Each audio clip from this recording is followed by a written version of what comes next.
کیسے ہے در حقیقت اسلام اور معیشت۔ بسم اللہ الرحمن الرحیم۔ ناظرین، اسلام اور معیشت کے عنوان پر ابو انشاء قاری خلیل الرحمن جاوید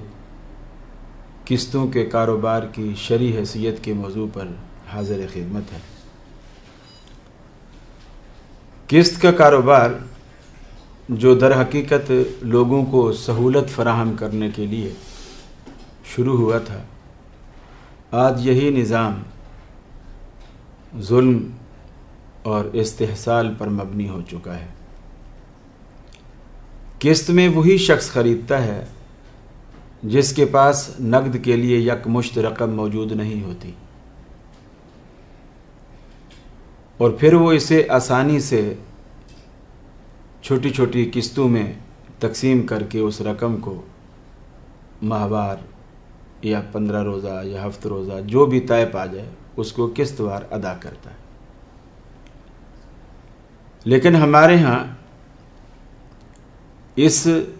احسان والے نظام کو بھی ظلم میں تبدیل کر دیا گیا۔ اب جو شخص قسطوں پر چیز مانگتا ہے اسے 10 روپے کی چیز 15 روپے میں 20 روپے میں جا کر کے پڑتی ہے، اور جو نقد دے دے وہ یہ بھی ممکن ہے کہ وہ 10 روپے کی چیز کو 8 روپے میں لے جائے۔ تو جہاں تک قسط کے کاروبار کا تعلق ہے، اگر تو قسط احسان کے طور پر ہے کہ بھی جو غریب آدمی یکمشت نہیں خرید سکتا، مثلا ایک فریج ہے جو 20,000 روپے کا آتا ہے، اس کے پاس یکمشت 20,000 روپے نہیں ہے، اور اسے ہم یہ سہولت دے دیتے ہیں کہ آپ 1,000 روپیہ مہینہ دیتے رہنا اور 20 مہینوں میں آپ کی یہ قسطیں ادا ہو جائیں گی، تو وہ اس پر راضی ہو جائے گا۔ تو یہاں تک تو درست ہے کہ ہم نے اس پر احسان کیا، اسے سہولت فراہم کی، اور انشاءاللہ اللہ رب العالمین بھی اس کا اجر دے گا، جس طرح کہ رسول اکرم صلی اللہ علیہ وسلم کا فرمان ہے کہ من کان فی حاجت اخیہ کان اللہ فی حاجتہ، کہ جو شخص بھی اپنے مسلمان بھائی کی ضرورت کو، حاجت کو پورا کرتا ہے، اللہ رب العالمین اس کی حاجتیں، اس کی ضرورتیں اپنے فضل و کرم سے خود ہی پوری فرما دیتا ہے۔ تو اس حدیث کی روشنی میں یہ ایک احسان ہے جو ایک اچھا عمل ہے، اور اگر اسی نہج پر ہے تو اسے جاری رہنا چاہیے۔ لیکن افسوس یہ ہے کہ وہ نظام جو ہمارے ہاں خالصتاً دوسرے کے ساتھ بھلائی اور احسان کے طور پر اور ہمدردانہ اور جائز شکل و صورت کے طور پر اختیار کیا گیا تھا، ہمارے دلوں میں موجود دولت کی حرص و ہوس نے ہمارے معاشرے کو اس ہمدردانہ جذبات سے نکال کر ایک ظالمانہ شکل و صورت میں تبدیل کر دیا ہے، اور اس میں علماء کرام بھی مختلف ہی ہو چکے ہیں۔ بعض علماء یہ کہتے ہیں کہ نقد کے مقابلے میں اگر قسط میں قیمت بڑھا دی جائے تو اس میں کوئی قباحت نہیں، شرط یہ لگاتے ہیں کہ جب سودا ہو اس وقت جب دو قیمتیں انسان بتاتا ہے کہ جی اگر نقد لوگے تو یہ 10 روپے کی ہے، ادھار لوگے تو یہ 15 یا 20 روپے کی ہے، تو اسی وقت یہ فیصلہ ہو جانا چاہیے کہ آیا لینے والا نقد والی قیمت کو قبول کر رہا ہے یا ادھار والی قیمت کو قبول کر رہا ہے۔ تو اس شکل میں جب وہ فیصلہ ہو جائے تو وہ ایک قیمت طے پا جائے گی، اور اس شکل میں پھر ادھار میں قیمت بڑھانا بھی درست ہے اور نقد میں قیمت گھٹانا بھی درست ہے۔ اور اب ادھار قیمت پہ طے ہو جانے کے بعد اگر وہ اس رقم کو اپنی مقررہ مدت تک ادا نہیں کر پایا تو اب دکاندار کو قسط میں مزید اضافہ کرنے کا یا بطور جرمانہ کچھ ڈالنے کا اسے حق حاصل نہیں ہے۔ یہ بات تو درست ہے کہ سودا ہو جانے کے بعد دکاندار کو قسط کی ادائیگی میں اگر کمی ہو جائے تو اضافہ کرنے کا مجاز نہیں ہے،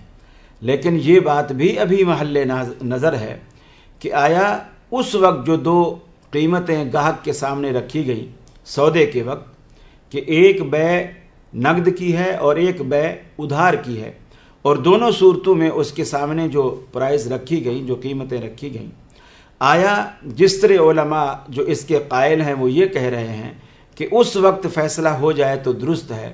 آیا یہ معاملہ شرعی اعتبار سے درست ہے کہ اسے یہ اختیار ہے کہ دونوں میں سے جون سی قیمت کو چاہے اختیار کر لے۔ ہمیں حدیث پاک سے اس کی رہنمائی ہوتی ہے۔ رسول اکرم صلی اللہ علیہ وسلم فرماتے ہیں، اسے ابو داود میں بھی امام ابو داود رحمۃ اللہ علیہ نے کتاب الاجارہ میں اس حدیث کو نقل کیا ہے۔ فرمایا، من باع بیعتین فی بیعۃ فلہ اوکسہما او الربا، جو شخص دو بیعتیں کرتا ہے کسی بھی ایک بیعت، ایک سودے میں، یعنی دو بیع اسی صورت میں ہیں یا دو قیمتیں اس کی مقرر کرتا ہے، دو سودے کرتا ہے، ایک نقد سودا آیا ہے سامنے اور ایک ادھار سودا ہے، یہ بھی سودے کی دو شکلیں ہیں، پھر ظاہر بات ہے ان دونوں کی قیمتیں بھی الگ الگ لگائے گا، تو پھر اس کا انطباق قیمت پر چلا جاتا ہے کہ وہ قیمتیں بھی دو ہو جاتی ہیں، نقد سودے کی قیمت الگ ہے اور ادھار سودے کی قیمت الگ ہے، دونوں کی الگ الگ قیمتیں ہیں۔ اب جیسے علماء یہ کہتے ہیں کہ اسے اختیار ہے کہ ان دونوں میں سے جون سی قیمت کو اختیار کر لے، آیا یہ اختیار اس کا درست ہے شرعی اعتبار سے؟ ہمیں شارع علیہ الصلاۃ والسلام سے جو رہنمائی ملتی ہے، رسول اللہ صلی اللہ علیہ وسلم نے یہاں وضاحت فرما دی کہ فَلَهُ أَوْكَسُهُمَا أَوِ الرِّبَا، کہ اسے دونوں میں سے ایک قیمت اختیار کرنے کا اختیار تو ہے، لیکن ان دونوں میں سے ایک قیمت کون سی اختیار کرے یہ اس کی مرضی پر منحصر نہیں ہے، یعنی چاہے تو ادھار والی جو زیادہ قیمت ہے چاہے تو وہ اختیار کر لے، چاہے تو کم والی جو نقد قیمت ہے چاہے تو وہ اختیار کر لے، دونوں میں سے جون سی قیمت پسند کرتا ہے وہ اختیار کر لے۔ یہ اختیار شارع علیہ السلام نے اسے نہیں دیا، بلکہ یہ فرمایا کہ فَلَهُ أَوْكَسُهُمَا، ان دونوں میں سے جو سب سے کم قیمت ہے اسے وہ اختیار کرے، یہ تو درست ہے، او الربا،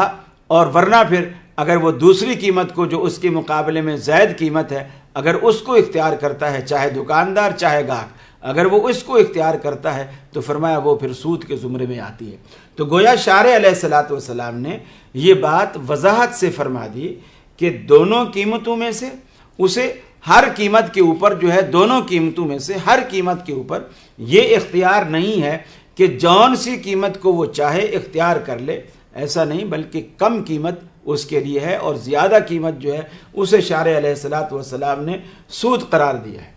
اب یہ صراحت ہے، ظاہر بات ہے کہ کم قیمت جو ہے وہ نقد والی ہے اور زیادہ قیمت جو ہے وہ ادھار والی ہے۔ اب اگر وہ ادھار والی قیمت کو اختیار کرتا ہے تو وہ سود کو اختیار کرتا ہے، اور اگر کم قیمت کو اختیار کرتا ہے تو شارع علیہ السلام نے اسے اجازت دی ہے۔ گویا ان دو قیمتوں میں جس میں ایک کم ہے ایک زیادہ ہے،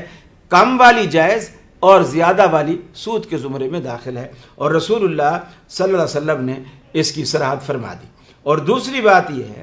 کہ ہمیں نبی مکرم صلی اللہ علیہ وسلم کے ادوار میں تجارت کی کئی ایک مثالیں ملتی ہیں، تجارت کی کئی ایک مثالیں ملتی ہیں، لیکن ایسی ایک بھی مثال نہیں ملتی کہ صحابہ کرام نے رسول اللہ صلی اللہ علیہ وسلم کے دور میں یا خود رسول اللہ صلی اللہ علیہ وسلم نے ایسی تجارت کی ہو کہ یہ کم قیمت ایک الگ رکھی ہو جو نقد کی شکل میں ہے، اور ادھار میں زیادہ قیمت الگ رکھی ہو اور وہ قسط کی صورت میں ہے۔ اور ہاں ایسی مثالیں ملتی ہیں کہ صحابہ کرام نے اگر کسی نے آگے کہہ دیا کہ میں غریب آدمی ہوں، میرے پاس پیسے نہیں ہیں، اس کو قسطیں کر دی لیکن قیمت نہیں بڑھائی، یہ احسان تھا، قسطیں کر دی لیکن قیمت نہیں بڑھائی۔ اور ایسا بھی ہوا کہ بعض نے کہا جی میرے پاس پیسے نہیں ہیں، اس کو قسطیں بھی کر دی اور اصل قیمت سے بھی کم کر دیا، جسے ہم ہماری اصطلاح میں رعایت کہتے ہیں، کہ اسے مزید اس کی غربت کو، اس کی مفلسی کو دیکھتے ہوئے یا اس کی ضرورت کا خیال رکھتے ہوئے اس کی مزید قسطیں بھی کم کر دی گئی، یا پھر صرف نقد ہی پہ بیچا گیا اور انہوں نے کہا کہ جی ہم ادھار نہیں بیچتے۔ رسول اللہ صلی اللہ علیہ وسلم کے زمانے میں ہمیں جو کاروبار کی کچھ مثالیں ملتی ہیں، وہ اگر دیکھا جائے تو ان میں سے کوئی ایک مثال بھی قسط والے اس کاروبار پر جس میں قیمت بڑھا کر بیچی جاتی ہے، اس میں سے ایک مثال بھی اس پر فٹ نہیں بیٹھتی، اس پر اس کا انطباق نہیں ہوتا۔ آپ دیکھیے کہ پہلی مثال کہ نقد رقم حاصل کر کے چیز بھی اسے نقد دے دی جاتی، یعنی ایک طریقہ کار رسول اللہ صلی اللہ علیہ وسلم کے زمانے میں یہ تھا کہ ایک چیز بیچ رہا ہے، چیز بھی اسی وقت دے دیتا اور پیسے بھی اسی وقت لے لیتا۔ یہ ایک نقد کاروبار کی شکل ہے جو ہمارے ہاں بھی رائج ہے۔ یہ ایک شکل یہ تھی۔ دوسری شکل یہ تھی کہ چیز تو نقد دے دی جاتی لیکن رقم ادھار کر لی جاتی اور قیمت نہ بڑھائی جاتی، یعنی چیز بھی اسے دے دی جاتی، نقد اسی وقت دے دی جاتی، اور رقم اس کے پاس نہیں ہے وہ ادھار کر لی جاتی، یعنی دکاندار سے وہ بندہ سودا لے آتا، پیسے بعد میں جب اس کے پاس ہوتے تب اسے دیتا، لیکن قیمت وہی رہتی جو اگر آج پیسے دیتا تو وہ جتنے کی چیز مل رہی تھی اب وہ 10 دن بعد پیسے دے گا تو بھی وہ اتنے ہی کی چیز ہے، صرف اس کو ادھار دے دی اور اس کو سہولت دی۔ کیسے ہے در حقیقت اسلام اور معیشت،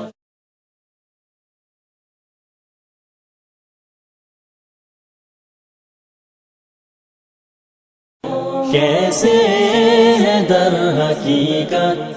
اسلام اور معیشت۔ تیسری شکل یہ تھی کہ چیز تو نقد دے دی جاتی لیکن رقم ادھار کر لی جاتی اور خریدار کی تنگی کے پیش نظر، اس کی تنگ دستی کے پیش نظر قیمت میں مزید کچھ کمی بھی کر دی جاتی، یعنی رعایت کی شکل میں دے دی جاتی۔ یہ بھی شکل درست اور جائز ہے۔ اور چوتھی شکل یہ بھی تھی کہ چیز تو نقد دے دی جاتی لیکن رقم ادھار کر کے قیمت میں اضافہ کیے بغیر اس کو قسطوں کی شکل میں تقسیم کر دیا جاتا تاکہ خریدار باسہولت آسانی کے ساتھ چھوٹی چھوٹی اکائیوں میں اسے تقسیم کر کے اس رقم کو ادا کر سکے۔ اور پانچویں شکل یہ ہوتی تھی کہ رقم تو نقد دے دی جاتی، چیز ادھار کر لی جاتی جیسے بے سلم میں ہوتی، لیکن یعنی رقم نقد دے دی جاتی، گاہک دے دیتا اور دکاندار کے پاس وہ چیز نہیں ہے، وہ اسے مہیا کرے گا۔ اسے بے سلم، جو آپ بے سلم کی نشست میں انشاءاللہ آپ سنیں گے، تو اس کے اندر اللہ رب العالمین نے یہ صراحت بیان فرما دی ہے کہ رقم تو نقد دے دی جاتی لیکن چیز ادھار کر لی جاتی۔ اب ان مثالوں سے ہم حدیث پاک سے بالتفصیل ہم ان مثالوں کا جائزہ لیتے ہیں کہ نقد تجارت کی مثال رسول اللہ صلی اللہ علیہ وسلم کے زمانے میں کیسی تھی۔ نبی کریم صلی اللہ علیہ وسلم کے بارے میں حضرت عروہ رضی اللہ تعالی عنہ بیان کرتے ہیں کہ نبی کریم صلی اللہ علیہ وسلم نے ان کو قربانی کا جانور یعنی بکری وغیرہ خریدنے کے لیے 1 دینار عطا فرمایا۔ رحمت عالم صلی اللہ علیہ وسلم نے، یہ بالکل صحیح بخاری کی روایت ہے کتاب المناقب میں، کہ حضرت عروہ بیان کرتے ہیں کہ اللہ کے رسول صلی اللہ علیہ وسلم نے مجھے 1 دینار قربانی کا جانور یعنی بکری وغیرہ خریدنے کے لیے دیا، اور میں جب مارکیٹ میں گیا 2 بکریاں خرید لی، یعنی اس کو مال سستا مل گیا، اس نے آدھے دینار میں 1 بکری کی قیمت لگا کر 1 دینار کے اندر 2 بکریاں خرید لی۔ اب اللہ کے رسول صلی اللہ علیہ وسلم نے چونکہ اس سے 1 بکری منگوائی تھی، اس نے 2 بکریاں خرید لی، پیسہ وہی لگا ہے جو آپ نے 1 بکری کے لیے دیا تھا، اب اسی 1 دینار میں 2 بکریاں آ گئیں۔ تو حضرت عروہ رضی اللہ تعالیٰ عنہ کہتے ہیں میں نے پھر ان 2 بکریوں کو خریدنے کے بعد اسی منڈی میں مارکیٹ میں میں نے پھر ان میں سے 1 بکری جو ہے 1 دینار کے بدلے فروخت کر دی۔ اب اللہ کے رسول نے 1 دینار دیا تھا، 1 دینار کے بدلے انہوں نے 2 بکریاں خرید لی، 2 میں سے پھر 1 کو 1 دینار کے بدلے بیچ دی، تو گویا وہ 1 بکری جو لے چکا ہے وہ اس کو مفت میں پڑ گئی۔ یہ اس کاروبار میں اس کو نفع ہوا کہ 1 بکری بھی مل گئی اور 1 دینار واپس جو اللہ کے رسول نے دیا تھا وہ دینار بھی واپس ہو گیا۔ اب رسول اللہ صلی اللہ علیہ وسلم کی خدمت میں جاتے ہیں، وہ بکری بھی پیش کر دیتے ہیں اور وہ 1 دینار بھی رسول اللہ صلی اللہ علیہ وسلم کی خدمت میں پیش کر دیتے ہیں۔ دونوں چیزیں جب پیش کرتے ہیں رسول اللہ صلی اللہ علیہ وسلم نے فرمایا یہ دینار بھی تو واپس لے آیا اور بکری بھی لے آیا؟ عرض کی ہاں اللہ کے رسول، میں نے 1 دینار میں 2 خرید لی تھی، پھر میں نے ان دونوں میں سے 1 بکری کو 1 دینار کے عوض میں نے بیچ دیا ہے، تو اس طرح اللہ نے نفع دے دیا ہے، دینار بھی واپس آ گیا ہے اور 1 بکری بھی مل گئی ہے۔ تو رسول اللہ صلی اللہ علیہ وسلم نے اسے دعا دی، اور صحابہ کہتے ہیں رحمت عالم صلی اللہ علیہ وسلم کی اس دعا کا عروہ رضی اللہ تعالیٰ عنہ کو یہ فائدہ ہوا کہ اس دن کے بعد، اور اس دعا کا اثر یہ ہوا کہ صحابہ کرام کہتے ہیں کہ وہ اگر مٹی بھی خرید لیتا تو اللہ رب العالمین اس کو اس میں بھی نفع دے دیتا. جیسے ہمارے ہاں مشہور ہے کہ میاں ایسی قسمت والا اور ایسی برکت والا خوش قسمت آدمی ہے کہ مٹی کو بھی ہاتھ لگاتا ہے تو وہ بھی سونا بن جاتی ہے. تو وہ پوزیشن حضرت عروہ رضی اللہ تعالیٰ عنہ کی ہو گئی رسول اللہ صلی اللہ علیہ وسلم کی دعا کے بعد. تو یہ مثال تجارت کی، نقد تجارت کی ہے کہ اس نے 1 درہم نقد دیا، 2 بکریاں خریدی اور پھر ان میں سے 1 بکری بیچ دی، اس سے بھی نقد درہم 1 لے لیا، بکری بھی اسی وقت دے دی. تو یہ ایک نقد کاروبار کی مثال ہے. اسی طرح ادھار تجارت کی مثال رسول اللہ صلی اللہ علیہ وسلم کے زمانے میں ہمارے پاس موجود ہے. حضرت عائشہ رضی اللہ تعالی عنہا فرماتی ہیں کہ رسول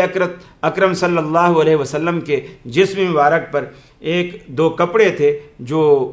بہت زیادہ موٹے بنے ہوئے تھے اور گرمی کا موسم تھا. یہ قطر قریہ ہے، اس علاقے کے کپڑے تھے بستی کے، اور وہ گاڑھے اور موٹے ہوتے تھے. پھر جب رسول اللہ صلی اللہ علیہ وسلم گرمی کے مہینے میں پسینے میں شرابور ہوتے، وہ کپڑے ایک تو موٹے تھے، پھر جب وہ پسینے کو پی لیتے تو بھاری ہو جاتے اور رسول اللہ صلی اللہ علیہ وسلم کے جسم اطہر پر گراں گزرتے. سیدہ عائشہ صدیقہ رضی اللہ تعالی عنہا فرماتی ہے